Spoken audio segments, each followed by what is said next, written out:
Some call her a social reformer, some call her a social activist. She is the president of Women's Indian Association, the president of Srinivasa Gandhi Nilayam, trustee of the Global Cancer Conference, trustee of Jnanodaya Rehabilitation Outreach, Rising Star Outreach. She is the chairman, patron of the Gandhi Peace Foundation and the vice president of Sarvodaya Girls Hostel. She is the daughter of the former president of India, Mr. R. Venkataraman. I have with me Mrs. Padma Venkataraman. Welcome to my show, Padma ji. It's wonderful having you today with me. Thank you, Renu. It's nice meeting you here. Padma ji, I'm so amazed and impressed by the body of work you've done. So where did the journey start? I think at the tender age of 13, that's where you started your social work? To say yes, maybe. At the age of 13, I saw my father, who was at the time a labor leader. In the Congress party? I think but he was a labor leader in the Congress party. In the Congress party. And he used to meet all the laborers in our front garden. They will all be sitting and talking to him about their issues and all that, and my father would try to solve everything, talk to them. He was also a lawyer, so he would advise them. It was really amazing. Probably it made a very lasting impression on me that I thought I should also help when I grow big, I should help Honestly, people. when you tell me that he was sitting and he's addressing the laborers from factories, it's so rare to see such a thing these days, and to communicate with a common man being in the government. So amazing. So no doubt you were impressed by his work. Very much, very much. And my father was also instrumental for introducing me to great stalwarts like Ambu Jamal, Dr. Muthulakshmi Reddy, and so many other people. I know you were telling me that how during one of the meeting when they had to meet Gandhi ji, and they invited Gandhi ji and Kasturba at her father's house, who's a lawyer, and she met them all decked in jewelry. You had, exactly. And she felt ashamed because Kasturba was so simple and she was so popular, so well known. And she said, look, I was standing in front of her like a decked doll, And then the very next minute, she took all her jewelry and put it in this thing and then handed it over to Gandhiji and Kasturba, saying, please use it for the welfare of the country. Wow, and, amazing. I haven't seen this, but after hearing the story, when I met her, I was very much impressed. I saw Ambu Jamal in action, in the sense in those days for young widows it was very, very difficult. And you're talking of early 50s? Yeah. Early 50s. Yes. Yeah. And the women, destitute women and all these people would come to her place and she would give them non-formal education and a livelihood program and give them the confidence to be able to stand on their own feet. And I think your mother was also doing the same thing. She would get the prasad from the temple and give the widows. My mother was quite traditional, at the same time very, very open-minded, very broad-minded. Even at that age, so many years ago, she never liked the idea of not giving kumkum to the widows and all that. Wow. She was very much against that. So when people, in our custom, when people come home, when they leave, you offer kumkum to prosperity and all that, and it's not offered to women, widows. But so what my mother did was take the prasad from the temple, the vibhuti, kumkum, everything, put it on a tray and leave it there so anybody can take it, flowers and everything there. So you are not hurting anybody's feeling. You are not forcing somebody to take what they don't want to. Absolutely. At the same time, you are not depriving anybody. That was a very beautiful way of tackling that issue. Wow, amazing. And Padma ji, you were telling me about the Quit India imprisonment of your father. And it's amazing because we always talk of those people who were imprisoned and we were saying how much they've done for the country, but I guess more kudos should go for the families, right? Because you are a family of a prisoner. Exactly, absolutely. Of course, I was just born and then my father was in jail. Oh my God! And for how long? He was in jail for 2 years. You're kidding, really? Yeah, wow. And he saw me only after 2 years. Of course, he saw me when I was born, and then immediately after that he was put in prison. And then my mother used to tell us a lot of stories later on, say how difficult it was in those days. They didn't have this credit card and all that, and women didn't go to the bank to get money and all that, and everything was done by men. Suddenly he was in the prison, and so no food at home. Of course, food was there. She was staying with my her in-laws, right. And but still, it's so difficult. Suddenly you're thrown into this thing. You need so many other things. You have to buy things for myself and my brother were there, and so she had to buy so many things, and she had gone through a lot of difficult period, and she used to visit him in the prison, and he used to give some secret letters to be delivered to somebody, and then when she brought it and then delivered it, after some time they found out that some information was leaking. So he was changed from Tanjore to Vellore prison, which was rigorous imprisonment. But in those days, it was almost towards 1947. So the political prisoners were treated well, not too badly. And my father used to tell later on, he used to teach economics for the prisoners. Okay. So it's all running in the blood. No doubt you've been such a great social worker. And so at 13, once you met these great stalwarts, continuing into your people who inspired you, you're telling me about Dr. Muthulakshmi, who's been the first woman doctor in Asia, and Dr. Sarojini Vardappan, who were instrumental in starting the Adyar Cancer Hospital through the Women's Indian Association. I think Dr. Muthulakshmi was the president at that time, and Dr. Sarojini was the secretary. So how was that journey? Because today Adyar Cancer Hospital is one of the well-known and reputed hospitals, I think, in the country. Exactly. Actually, the Adyar Cancer Institute is the crown jewel of WIA, we call it that. Because in those days, people were against starting an institution for cancer. People thought, once you contract the disease, that's the end of it, and you cannot be cured, and death is certain. Why waste your energy and funds on such an attempt of this thing? So there was a lot of obstacles, but Dr. Muthulakshmi Reddy was steadfast in this thing. She said we have to start a hospital for cancer care, and it was not easy to raise funds in those days, and so Dr. Sarojini Vardappan was the honorary secretary, and Dr. Muthulakshmi Reddy was the president of WIA, along with the other stalwarts, the social workers. They all had put in a lot of effort to start this hospital, and Dr. Sarojini Vardappan used to tell us how all of them would go from house to house to collect money. To collect funds for the cancer. Funds for that. And in those days, they collected 1 lakh rupees, which was a lot of money in those days. And we're talking about early 60s? Early 60s. Early 60s, right. And it's like a non-profit organization. A lot of people come and get cured of cancer. And even now, it's, I think, supported by funds from all over. All over, Right. They get a lot of funds. They are autonomous, but still, because it was started by WIA, the Cancer Institute says the Cancer Institute Adyar, in bracket they say WIA.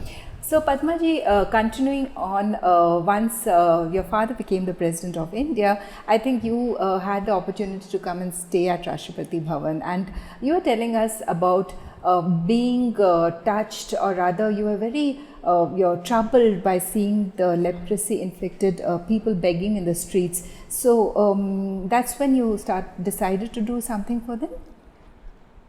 Actually, I was in Vienna, Europe, for a long time. My husband was with the United Nations, and I was a representative of All India Women's Conference at the UN. So in that respect, I was on several international NGO committees, like NGO Committee on Commission on Status of Women, Narcotic Drugs, and Differently Abled People. In those days, it was called Physically Challenged People, and things like this. And we used to work on several issues at the global level.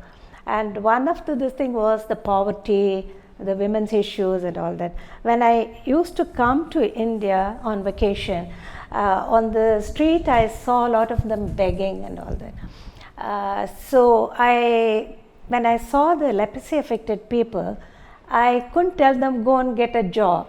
I know, I mean they take offense. Yeah. You just try doing it on the road, tell a beggar that don't beg but come, I'll give you a job. They actually take offense. So yeah, I can relate but to that. Particularly the leprosy affected people, the society won't accept them. They will not give them any job. That is also a great misfortune. And people generally just look at them and then they continue doing whatever they're doing in their lives. But it troubled you to do something for them. Yeah, because I didn't give them any money. And that really troubled me. And then my conscience was pricking. I said, look, if I had given them 5 rupees, they would have had at least a cup of tea. Absolutely. I haven't done that either. And not doing anything else. Absolutely. So when I came the next time, I went to a small colony in RK Puram. Right. And I started talking to them about their own problem, issues. And this year, we are talking of 70s, around 70s, 80s? Late 70s. Late 70s, yeah. That's 70s. When he was the president? Yeah. And then I started talking to them, but initially they were not very cooperative. And when I said stop begging, take up some, get some training, and you can also be productive members of the society, they said you don't understand our problem, people will not touch the product that we touch, and they came up with all their issues and all that. I do understand, so I told them, don't make any eatables or anything. I can understand that people will not buy it, but let's think about it, what else can be done. That is when I came up with the idea, why don't we ask them to make some detergent, which everybody can use it and nobody would mind it. And exactly. So there was an organization to support you, isn't it, Padmaji? Because I don't think an individual is capable of doing such a thing. So I guess at that time, the Indian Women's Conference was where through that, being a member, you did this work? When I started that work at that colony, I was still an individual.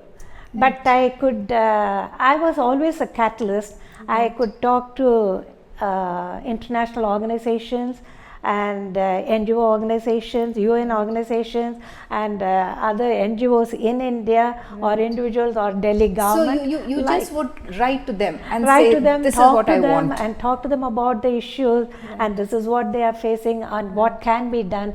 That's how, that was my first attempt to start something for them, so that they can become productive members of the society. Absolutely. So, and you've done some amazing work, because I was reading when Indira Gandhi had given a lot of acres of land for the leprosy afflicted, you were instrumental in kind of building houses for them and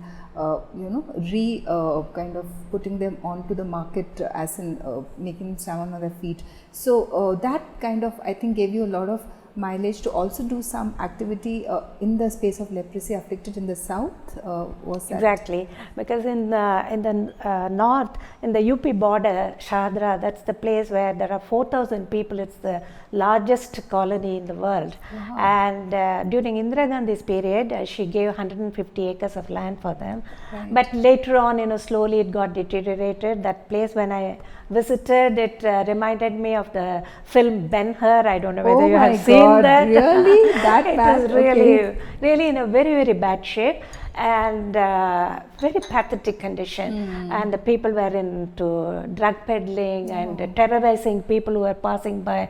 It was such a condition. And then slowly I could introduce what I had done in this small colony at RK Puram. Yeah, that's how, with lot of objection by a set of people also, but luckily I could bring in United Nations Food and Agricultural Organization, which developed the agricultural work for them, and Hope Worldwide, another international NGO organization, who put up 800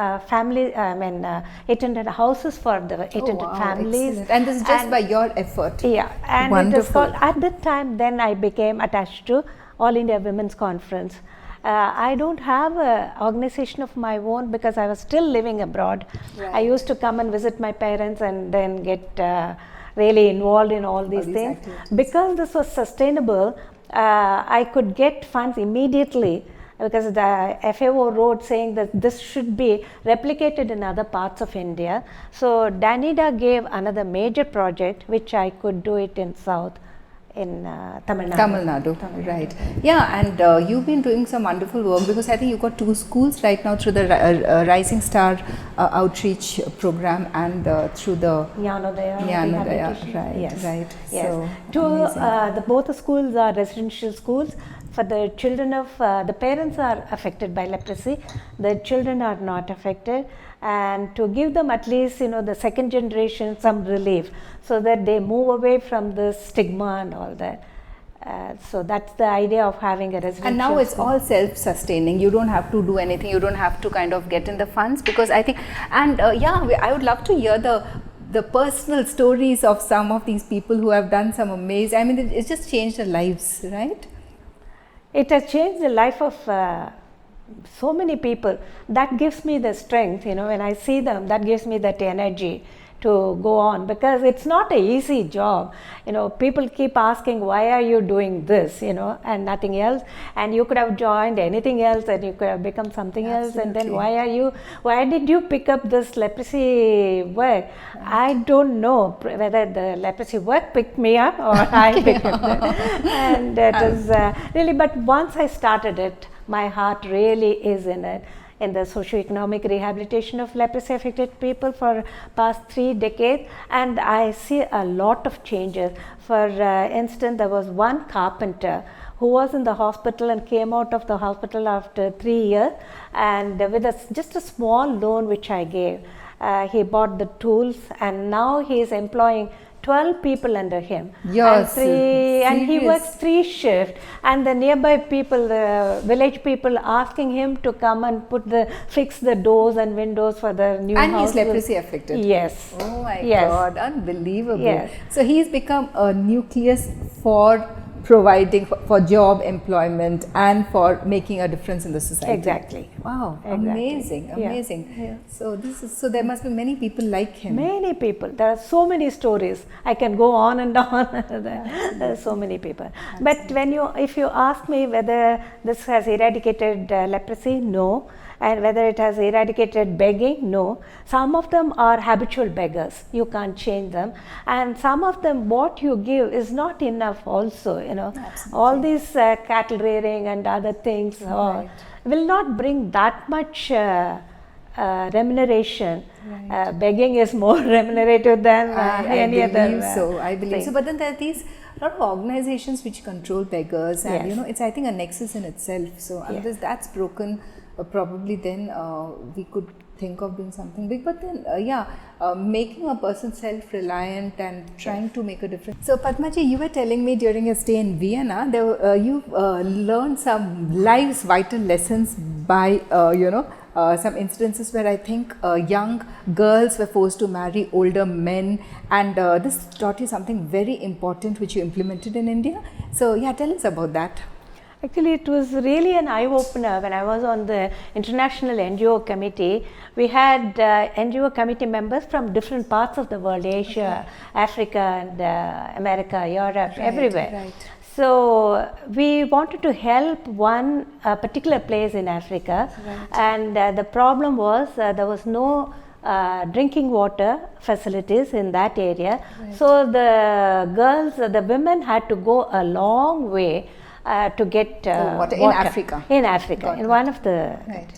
So we decided that we will make arrangement to get the water at their doorsteps. And then when it was done, and during this, we normally monitor the program, whatever we support. So you were expecting gratitude. Exactly. You were expecting girls to say thank you. Thank you. But that never happened. When that didn't happen, when that lady who proposed this, when she went back, she thought they are all going to come and hug me and say thank you so much. No, they all had a long face. But in front of the whole community, they won't open their mouth.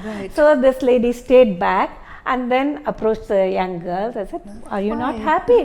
Don't you get water here? Yeah. They said, look, that was the only freedom we had. We used to walk a long distance and have good time among themselves, because these young girls were married off to old men there. And they had no freedom, no freedom for expression, or all the way they will meet some young boys, and this is a getaway to go fill up water to meet young men and to have a good time. Yeah, so nobody is going to blame them, why are you late and all that. Now everything is gone, and then we are stuck here. So apart from the joke, what the lesson we learned was, this I'm talking about 25-30 years ago, what we learned was, just don't say this is a development, this is what I see as a development. Right. So instead of that, go to them, ask them what is exactly their need. And in those days it was, we all thought, we are all educated, we know, we want to help those people who are suffering and all that.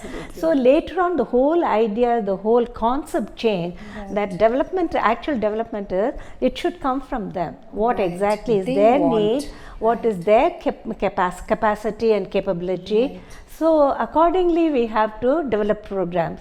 That will be the actual development. Excellent. I think that helped you in setting up all this work that you've done for the leprosy afflicted, knowing what their needs were as against what you wanted to do for them. Exactly. Excellent. That was such a great lesson, and wow. So Padmaji, you are 70 plus, and I just can't believe it. Looking at her, no one can say that she is 70 plus. Such an amazing lady, so much of work behind her. So how do you live? What does your day look like? From morning till night. How are you so well maintained? And how does your day look? I try to practice some pranayama and some yoga. Now I have reduced. I used to teach yoga for the students in Vienna for the international community, and now I have reduced. I don't do all the asanas. Then the work itself, if you are really committed to the cause, that gives you the energy. Absolutely. To go so on. I guess one has to be relevant. And age is just a number. You have to be, it's just a number. Because everyone, when they cross probably 70 or 75, they feel, oh, it's time to retire, let the younger generation take on. And I think now it's time for me to. But I guess just looking at your life and the kind of the body of work you are doing and you are associated with, it's just that you're so relevant to the society, you're making a difference in someone's life every day. And does that still give you a reason to continue? And what's your vision, say, 10 years from now? Actually, we have to prepare the second generation. It's not good that everything you are doing and after you it has come to an end. No, that's not a good policy. I always have a lot of second generation, a lot of people who are all trained and who can take up. Even tomorrow, if I am not there, the work will continue. In that respect, I have created a revolving fund some 20 years ago. It was not heard of at that time. Now people talk about it a lot, and a lot more people have started doing this. This revolving fund is, once you get a fund from a donor or from an agency, you make use of that in a colony and train the people to manage their own affairs, the management and the financial management. They now send me a report once a month, and they send a check leaf. I just countersign it. I don't have to go back to the donors asking for more money. Right. Each colony, some of them have more than a lakh of rupees, which they are rotating all the time. Wow. If once they complete their loan, they are eligible for next loan. Oh, so it's a loan. It's not a donation. So they have to repay it. So it's like an interest-free loan. Exactly, interest-free loan. And the interest also, I leave it to them. If they want to charge, they can charge. Right. If you say, because the money is not coming back to the organization or to me, they are very happy and they can charge any amount. And then because the money is their money, it is like their money in their bank, anytime they can take it out. Now they are even using it for construction of houses, education for the children, and so on and so forth. Amazing. And they have come a long way. Absolutely, That is the absolutely. Yeah. And so when you visit them, you must be really having the sense of satisfaction that this is such a lot of people that you have touched and you made a difference in their life. Absolutely, I'm so impressed. Now when I go to Shadra, when I went there first, I was like a Pied Piper. Thousands of people will be coming behind me. Now I'll have to go and knock the door and say, hi, I am here. This is real development. See, you don't want them to be behind you on your shoulders all the time. Right. You help them to help themselves. Absolutely. And now they are on their own. The second generations are earning in double-digit salaries. Wow. And all entrepreneurs. Yeah, all entrepreneurs. All entrepreneurs. Yeah. That's what our Prime Minister wants. He wants many entrepreneurs. Many entrepreneurs, wow. And you had this vision 40 years back. 30 years back. Lovely, excellent. Padma ji, we are fascinated to know how it was to live in the Rashtrapathi Bhavan, because you read about it, you see it in the television, you see these ceremonial functions, but you have actually lived in the Rashtrapathi Bhavan as the president's daughter. So tell us, share us your experience as how it was. Was it really wow, the way one dreams of it, or was it pretty normal the way everyone lives? Actually, you're right, when you are there, then it is your home. Then it is like a normal home, It's not only when you see it from outside, it looks very glamorous and this and that. Absolutely. It's like everybody's home. It was our home for 5 years. We know that it is our home. But having said that, I would say I really met a lot of interesting people. Princess Diana and Prince Charles, we were sitting together having lunch. This I wouldn't have imagined otherwise. Absolutely. And I really liked Princess Diana started talking about leprosy work, what I was doing, because I had just come back from, we had arranged a lunch, just informal lunch only for us, the family, and they too. That's all. So and is she as gorgeous as she looks in the... Yes, she is. Wow. And she was so interested in that. After that, she went and met Mother Teresa. Right. And she asked me, do you hug them? Do you touch them? And all that. I said, yes. Now I have gotten used to. Initially, naturally, you have some apprehension. You don't know, because I wanted to help them. I wanted I went with full of love. Nothing else, It's not a glamorous one. It's not. I was not looking for any position or anything. Right. But over a period of time, then they become part of you. You really love them. Absolutely. And all these things were something very, very interesting. And my mother used to have her birthdays in Rashtrapathi Bhavan, along with all the street children and the physically challenged children and the spastic children. She used to invite them into the invite them for her birthday, and she gave instruction to the staff.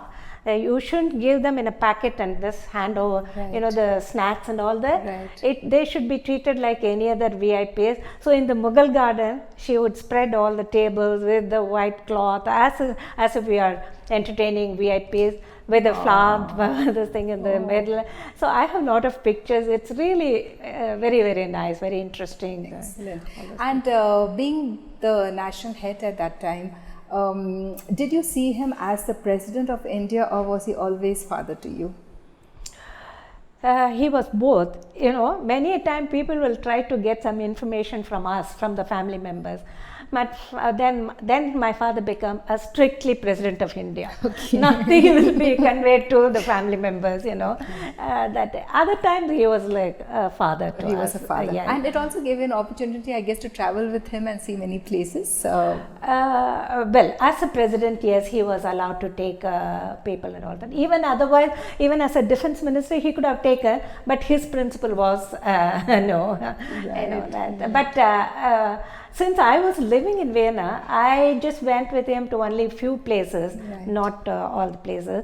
But his grandchildren had a good time with him. And I used to tell them, when I was growing up, my father was so busy as a parliament member, as a minister, as this thing and all that. And he was also in the UN representing the India in the United Nations and all that. So I had hardly seen him spend time with him. But my children, all his grandchildren had the privilege of asking him to come from office to play with them in the evenings, and he would oblige them.